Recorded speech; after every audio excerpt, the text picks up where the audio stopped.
Okay, good afternoon, everyone. Thank you so much for being here today. Today we'll be hosting another press briefing to discuss any updates regarding the search and rescue case for the submersible Titan that's located approximately 900 nautical miles offshore in the vicinity of the wreck of the Titanic. Today we will have speaking Captain Frederick, Response Coordinator of the 1st Coast Guard District. He'll be giving a brief statement followed by about 10 minutes for questions and answers. Thank you so much again. Let me please introduce Captain Frederick.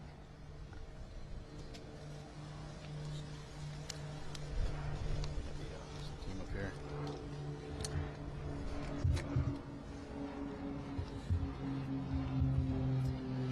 Good afternoon, everyone. I'm Captain Jamie Frederick with the 1st Coast Guard District, and I'll provide an update on our ongoing search efforts for the Titan submarine. Behind me, or beside me, I should say, you'll see several subject matter experts from the Unified Command who will introduce themselves momentarily. These individuals represent only a small fraction of the many dedicated professionals working around the clock on this complex response effort. We understand this is an extremely difficult time for the families of the missing crew members aboard the Titan, and our thoughts go out to them and the crew.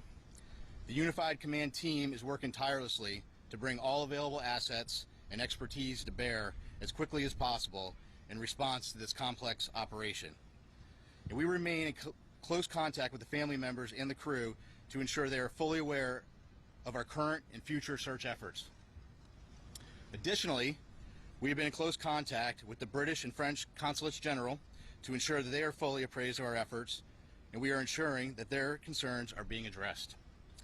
We're incredibly grateful for the full spectrum of international assistance that has been provided, including an expert submariner from the Royal Navy, who's here with us serving aboard as a critical member of our team. Additionally, a team of highly trained French ROV operators departed St. John's last night are en route to aid the search. Moreover, our Canadian partners have been providing critical leadership and significant response capabilities since the beginning of our efforts. Again, this is an incredibly complex search operation requiring both surface and subsurface elements, and our unified approach is critical. The location of the search, 900 miles east of Cape Cod and 400 miles southeast of St. John's, makes it exceptionally difficult to mobilize large amounts of equipment quickly. In spite of those challenges, we've been able to provide continuous air and surface search assets, as well as additional ROV capability to search below the surface. We currently have 5 surface assets searching for the Titan, and we expect 10 total surface assets to search in the next 24 to 48 hours. There are 2 ROVs actively searching, and several more are en route and will arrive by tomorrow morning.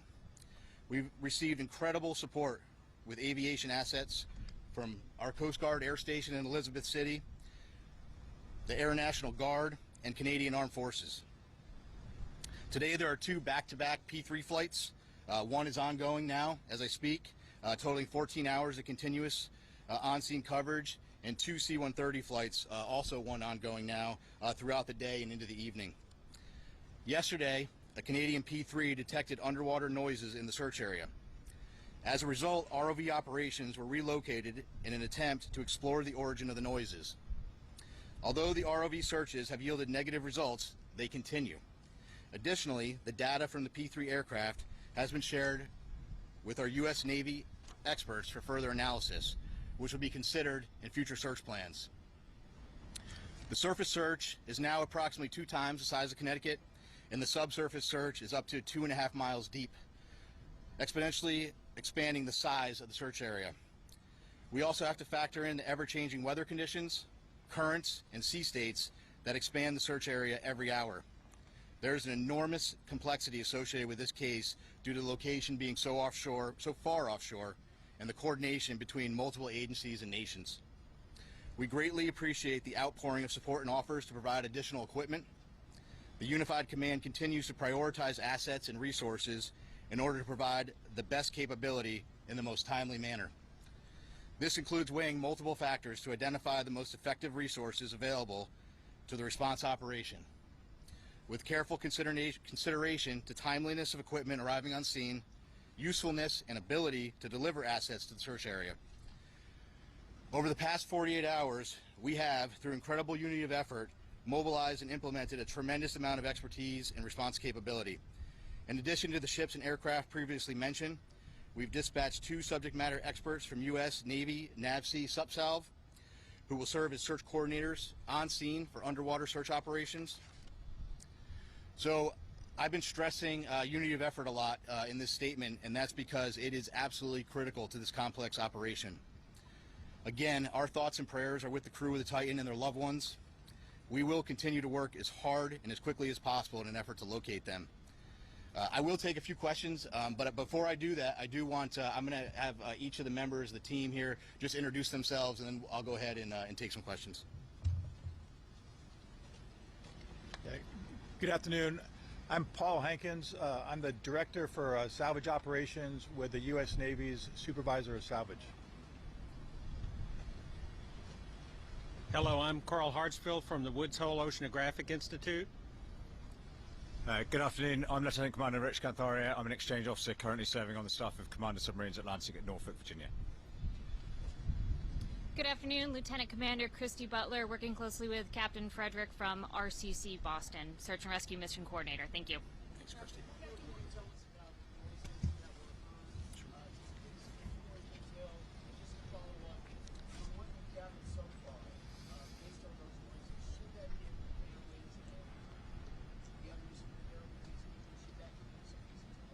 So a couple things. One, I think when you're in the middle of a search and rescue case, you always have hope. That's why we're doing what we do. With respect to the noises specifically, we don't know what they are, to be frank with you. The P3 detected noises. That's why they're up there. That's why they're doing what they're doing. That's why they put sonar buoys in the water. The good news is, what I can tell you is we're searching in the area where the noises were detected, and we'll continue to do so.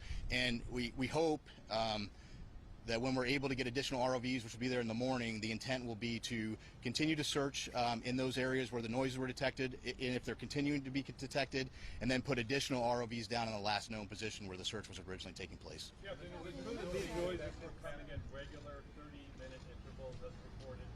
I hadn't heard 30-minute intervals. So here's what I can tell you. I am not a trained ear for underwater aquatics. That's why we have a team of experts that are analyzing that data. That data was sent immediately to the Navy last night, and it was analyzed overnight. They're still looking at it, but I can tell you that it's inconclusive. But again, I think the important piece is we're searching in the area where the noises were detected. Captain, you didn't talk about a timeline. Can you talk about what timeline you're working on in conjunction with the teams that are there? It's a timeline in what respect? How much oxygen they have left on? Oh, okay. Well, in terms of, so we talked about the oxygen number. I think you're all tracking the oxygen number. I think there's an important point with that, though. The oxygen, that's just one piece of data, right? There are a lot of pieces of data that we need to consider, and we're continuously looking at that, and we'll continuously do that throughout the search. But that's not the only thing that's important, right? And right now our efforts are solely focused on the search. That certainly is a dialogue that's happening. But we're focused on searching at this point. And this is a recovery or a rescue? Oh, this is a search and rescue mission, 100%. We are smack dab in the middle of search and rescue, and we'll continue to put every available asset that we have in an effort to find the Titan and the crew members. Captain, are those ROVs, and can you confirm that some sort of rectangular object has been spotted? There was some sort of report about that, I don't know. So a couple things. So the ROVs each ROV brings different capability. The ROVs that are diving today, Paul, what's the depth on the 4,000 meters. 4,000 meters. And some additional ROVs that'll be arriving tomorrow have additional depth capability. With respect to an object, so yesterday one of the aircraft did see an object. I will tell you this: in search and rescue missions, when aircraft are flying continuously, there is stuff out in the ocean that is floating. We went back, we looked at it. It wasn't. We didn't determine it to be debris. We don't think it correlates with the case, and it is not uncommon at all during an active search to see things, and then we go and look at them. So. When were these noises first heard, and how long did they persist for? And if I could also ask, do you have any information in terms of food and water that there might have on board the site? Yeah, so So several P3 flights have heard noises as yesterday, and we put assets there. We relocated assets immediately. With respect to food and water, it's my understanding there are some limited rations. I can't tell you exactly how much they have aboard, but they do have some limited rations aboard the vessel. Speaking to the families, how much hope can you give them after hearing those noises? Listen, I think you need to be careful. We need to have hope, right? But I can't tell you what the noises are. But what I can tell you is, and I think this is the most important point, we're searching where the noises are, and that's all we can do at this point. Captain, there's right now about the status of the submersible and the noises, and are the noises continuing now at this spot? So I just wanted to. So it was my understanding that the P3 had heard some noises today as well. But so I do want to take just an opportunity to invite Carl to the podium just to talk a little bit about. He has a little bit more expertise in underwater acoustics, and maybe just to speak to that in general, because again, there are noises below the surface of the ocean, so I'll just turn it to Carl. Carl, can you spell your name? Yes, Carl Hartsfield. So again, Carl Hartsfield from the Woods Hole Oceanographic Institution. So the ocean is a very complex place. Obviously, human sounds, nature sounds, and it's very difficult to discern what the source of those noises are at times, but I can tell you that this team has multiple sensors. They're in the area. They're sending data back expeditiously to the best in the world people to analyze that data, and then they're feeding the results of that analysis back to the unified team, and they're making decisions. So Woods Hole is here in an advisory role, but by our expertise, what I see is a very tight operational loop that's making decisions based on data, and nothing is ruled out.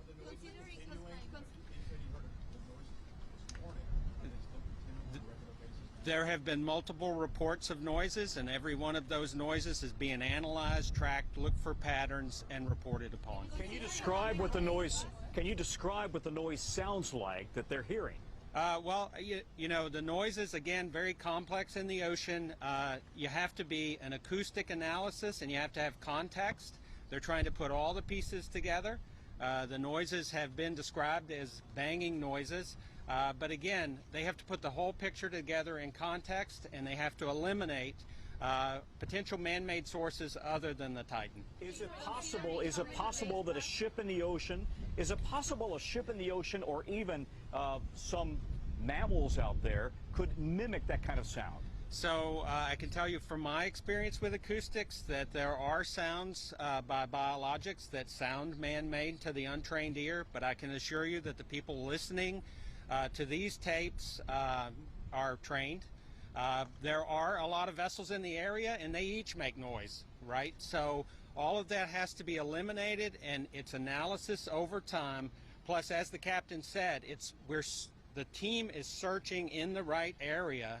So if you continue to do the analysis, look for different patterns, and search in the right area, you're doing the best you possibly can do with the best people on the case. And Captain, apparently there was a deep ocean salvage system flyway that was sent there to the location. Can you tell if it's on site yet, and how it operates, and how long it would take to rescue it with that tape? Which system is he speaking about? You know the system. What's the system that you're talking about? It's called a flyway deep ocean salvage system. That's just a hydraulic. Yeah, that's a crane. Yeah, so that's what I thought. So that's a piece of equipment. It's a crane piece of equipment. There are a lot of pieces of equipment flowing in through St. John's right now. One thing I did want to mention, I think it's important. Some of the ROV capability that's arriving soon is really great, incredible capability. One thing I want to point out is that French team that's coming in to serve aboard with their equipment aboard a French ship. They bring some state-of-the-art equipment, and so once they get on, we're going to have more assets down to look, and we'll continue to put them where we think the best location is. But if you were the search area expanded, how many days passed? Are you still optimistic that you're gonna find them? So how many days? You just how many days, or so? How many days? Well, so we have to remain optimistic and hopeful when you're in a search and rescue case.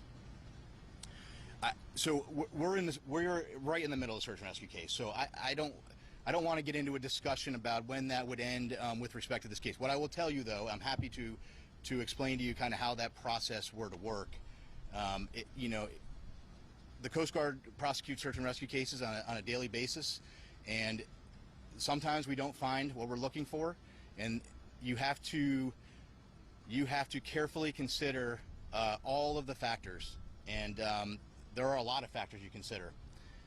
And then after you consider all of those factors, sometimes you're in a position where you have to make a tough decision. We're not there yet. But if we continue to search, potentially we could be at that point. But again, we're not there yet, and that's a discussion that we will have with the family long before I'm going to discuss that here publicly. What does the rescue operation look like? What does the rescue operation look like? I'm sorry, ma'am. Yeah, so I can't put a number on the, like, you know, I'm not going to put a percent. I don't have a percentage number. What I would tell you is that is just one data point, and there are more data points than that we have to look at. So right now we continue to search, and we'll have that later.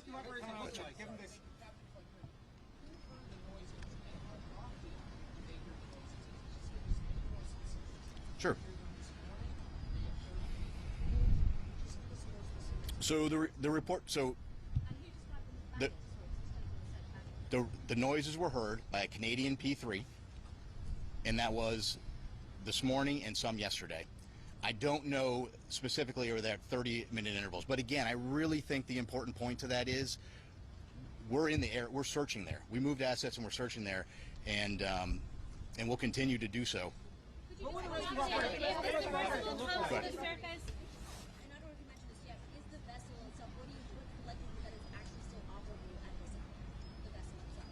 Yeah, I don't. So, listen. Whether it's operable or whether it's sitting on the ocean floor, whether it's in the sea column, whether it's in the surface, it's all speculation. And we're just not in the business of speculation. We're in the business of searching, and we're putting everything we can with the data we have to search for the vessel. And I think we'll take one more question. Go ahead, sorry.